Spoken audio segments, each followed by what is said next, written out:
Good morning. I am Letitia Cunningham, your life coach, uplifting, motivational, encouraging life coach. I am here this morning speaking of things that we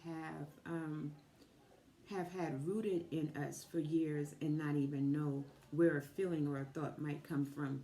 And then 9 times out of 10, us being women, because my love and passion is for women, so I study and focus on women and us bettering ourselves. And even this morning myself, I do my daily mantra that I have for myself, which is discernment, consistency, and increase. Those are the three things that I speak over myself every morning. And in doing that this morning, I realized something that I have in myself that sometimes I always wonder why. Where does this feeling come from? Why am I feeling this way? And then this morning, I was doing my thing. I'm getting ready for my Sunday morning, and it hit me. I was 7 years old the first time I had that feeling of I have to be better than that. I have to be better than this. I have to be the best. And the spirit said to me that it came from I was moved away from my entire family. My mother, my father, my sister's brother, and I came here um, to Colorado when I was 7 years old. So I was moved away from everything that I've known all my life, and then I was somewhere where I wasn't. I was different, not in a bad way. I was just different. I had an accent. We dressed different, um, and so our vibe was different. And that in that moment, and so everything when we got here was summertime, and everything was fine during the summer because it was us. We met some kids across the street at a park, and we played with them, and they were a little different, and we were a little different. So together, the eight of us were just fine. And so then school started, and I'm around all these other kids that I have never met. Um, and it was shocking, and it was very, very different. And in that moment, um, I realized that nobody here knows me. Nobody here is caring to get to know me. And they're laughing at me every time I open my mouth. And in that moment is when I had to be better than this person, or I had to change the way I talk like this person. Now, that was my 7 year old mind. And as I got older, of course, it got better. But unconsciously, I have always been telling myself that I have to be better. Better than who? Better than what? And it didn't hit me until this morning. So this is already what I was going to speak on. And then the universe dropped it in my spirit like, this is why you're speaking on this, because you can relate to this. You know this for almost 50 years. You know this. And so it was like, oh my God. Now we've been doing the Women of the Bible, and this is amazing how the universe connects us to stuff. So the last thing that I read was, and I'm gonna mess up this name. I'm gonna mess it up. But the last thing that I read was Zipporah. In Zipporah, I read about fulfilling her purpose. Now, fulfilling her purpose at the time, what she learned was it's not necessary to walk in the shadow of anybody else. That was my 7 year old self.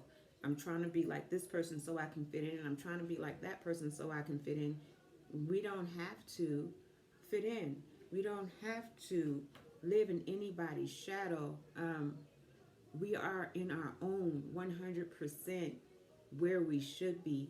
What we have to realize in is digging deep in yourself, digging deep to figure out where these things come from, because when you can pinpoint where it starts and where it comes from, then you know how to combat the feeling, how to get it out, like whether it's to write about it, to pray about it, if you have to do more, if you have to go to counseling about it, whatever it is that you have to do about it, you know what to target and where it came from. Because when you know where something comes from, it's easier to get rid of it. I can't get rid of something that keeps coming to attack me, and I can't see where it's coming from. So when you know where something is coming from, you can say, okay, this is where that started, or this is where it's coming from. Now I know what area to fight it from. Because if I don't know where to fight from, I don't know what weapons I need to protect me or to heal me from. So that was part of it this morning. We don't have to be in the shadow of anybody else. Um, there's there's a trillion, you know, there's psychiatrists, psychologists, life coach, there's therapist, counseling. There's so many different things, but everybody don't connect to everyone else.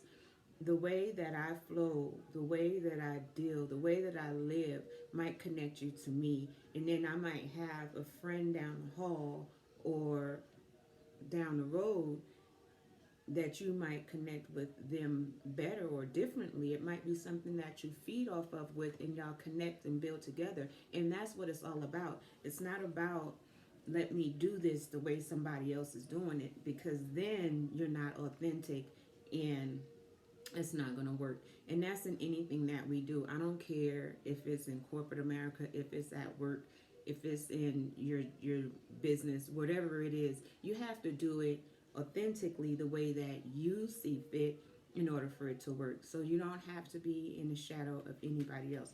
But Sephora found that in fulfilling her purpose. So my thing this morning was digging deep. And so when we dig deep, we fulfill our purpose. And what we want to do is fulfill our purpose in life. When we're fulfilling our purpose in life, we are at complete peace unless we allow something else to come in and destroy our peace. Because really, honestly, nothing can upset or destroy your peace without you giving it permission to. It can't, without you giving it permission to, because anything that comes in and either destroy or interrupt or disturb our peace, we are the instrument in that. We are. So when I say this, what I'm saying is one of my children can be a complete butthole, but my reaction to that is going to be what gives me my energy. I don't have to feed into their behavior. Now, of course, I can acknowledge it and say, hey, you cutting up. This is what you should or should not be doing, and I'm not going to tolerate it, and I'm out. That's all the energy I need to give it. Once I've said my piece, I don't have to hold on to that. I don't have to keep thinking about it. Once you say your piece, you let it go. What I find is 9 times out of 10 with most people, particularly women, because we'll hold on to stuff other people have moved on and let go, and you are the only one that is still hurting because you're still thinking about it. And so once you give your piece, you have to let it go and keep going. Don't harp on things, because harping on things and holding things is what give you stress.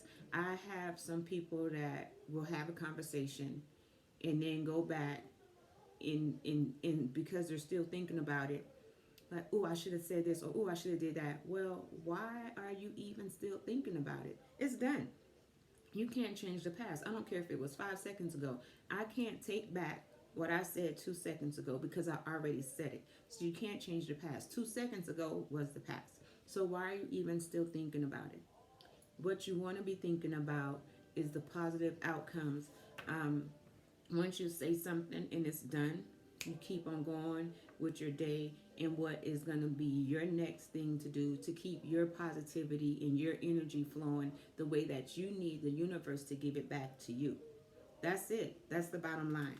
And so, in Zipporah, she is one of 7 daughters and possibly the oldest.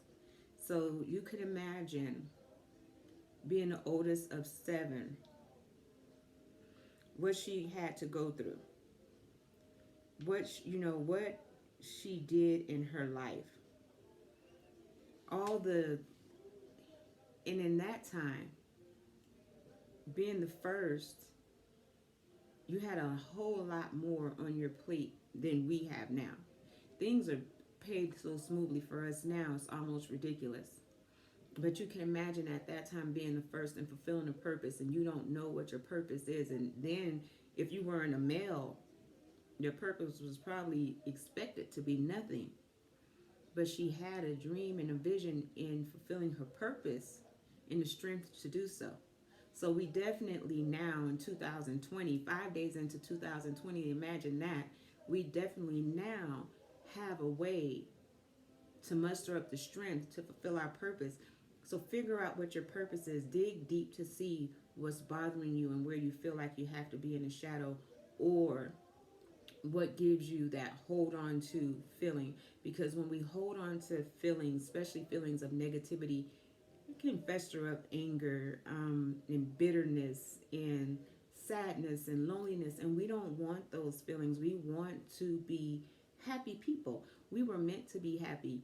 And a lot of times people say to me, how can you be so happy all the time? It's not necessarily that I am so happy all the time. What it is simply that I take situations for what they are and I move on. And sometimes it may sadden me to move on, but I can't force it, I can't hold on to it. And so I communicate with whoever or however it needs to be done, and that's it. And you have to keep going. So it's not necessarily that my life is just full of bliss and oh, it's great, it's wonderful. Absolutely, I have my ups and downs, I have my hiccups, I have 5 children, I have a job, I have businesses that I'm running or getting off the ground, and I have a mate. So absolutely, my life has its ups and downs, but I communicate with those people. I back up when I need to.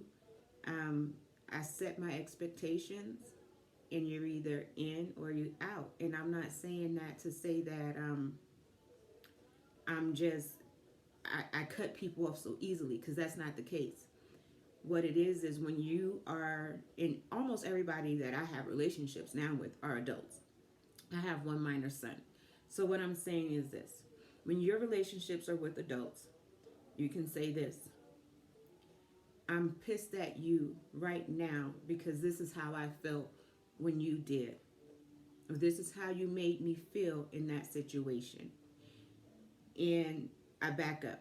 And this is something that just was like recently for me. Recent, when I say recent, someone dear to my heart, very dear, um, disappeared. We were having a conversation, in the middle of that conversation, and this was through text. So it wasn't like a phone call. This was a conversation we were having through text, and then the person stopped responding, and it was like, okay, what happened? And there was no more communication. Now, this started